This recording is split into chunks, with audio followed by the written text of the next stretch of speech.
इतनी भयानक बाढ़, उसका जीवित रहना असंभव। मर गया बेचारा।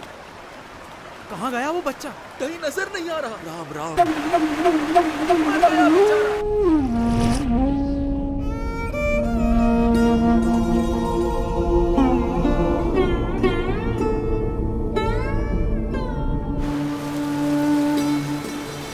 कहीं नजर नहीं आ रहा। पानी के भंवरों ने उसे खींच लिया। राम राम।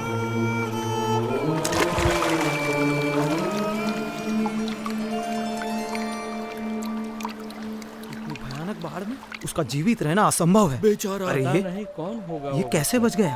अरे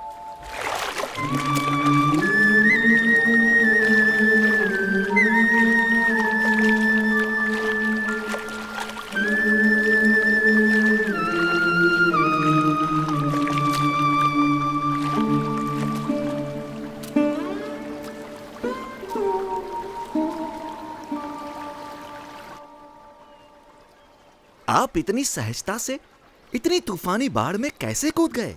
आपको डर नहीं लगा? भीतर की शांति ऊपर के तूफानों को भी शांत कर देती है। ऊपर के तूफानों से डरोगे तो भीतर की शांति कैसे पाओगे?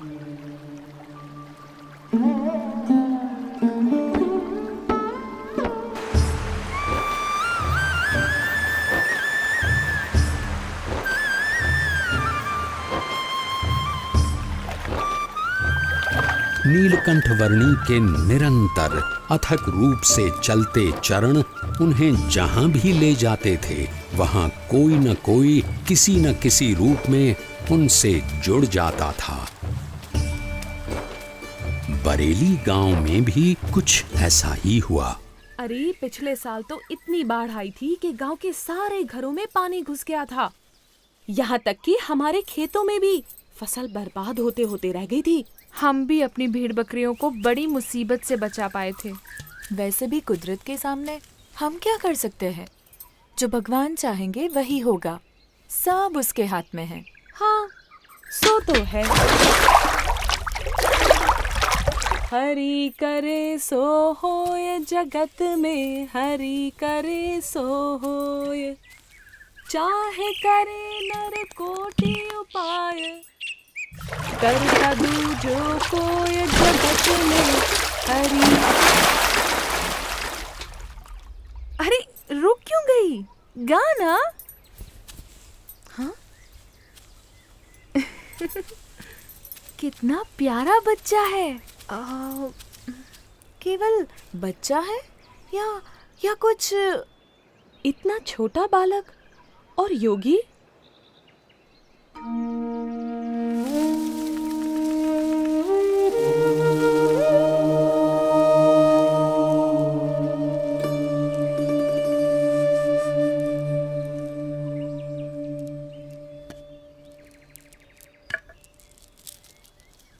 बेटा, तुम कौन हो?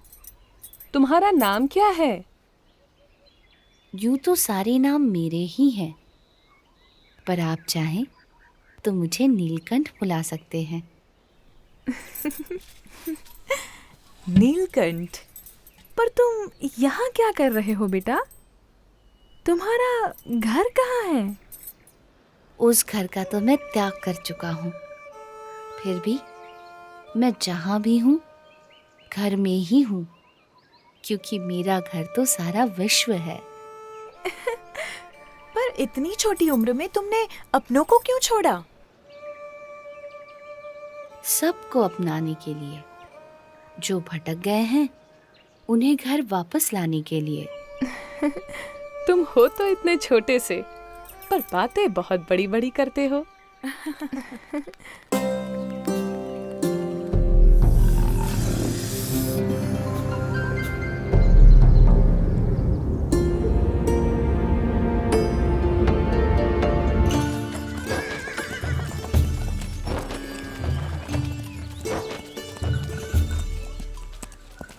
भैया, यहाँ आसपास में कोई जगह है जहाँ नारद जी ने तपश्चर्या की थी?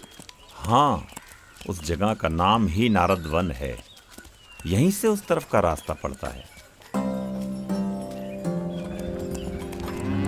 अरे वो बच्चा अकेला जा रहा है। किंतु तुम्हारा अकेले वहां जाना ठीक नहीं होगा, बड़ी भयानक जगह है। नीलकंठ वर्णी ऐसे भयानक वनों में भी सहज रूप से चले जाते थे जहां दिन में भी सूरज की किरणें प्रवेश नहीं कर सकती थीं।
सुबह हो या शाम, दिन हो या रात, ऐसे अनेक बीहड़ वनों को पार करते हुए, कईयों को अपने स्वरूप की स्मृतियां देते हुए कुछ दिनों की यात्रा के बाद नीलकंठ वर्णी नारद वन आ पहुंचे।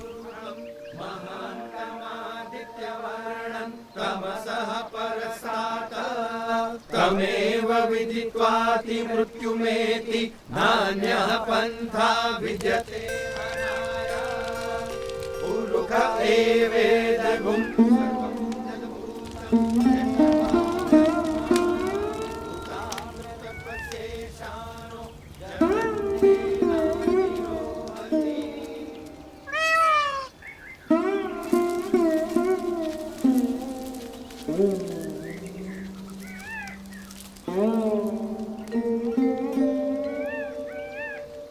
आपके दर्शन मात्र से प्रतीत होता है कि कई वर्षों से जिनका स्मरण हम अपने हृदय में करते आए हैं, वो भगवान स्वयं आज हमारे समक्ष प्रकट खड़े हैं।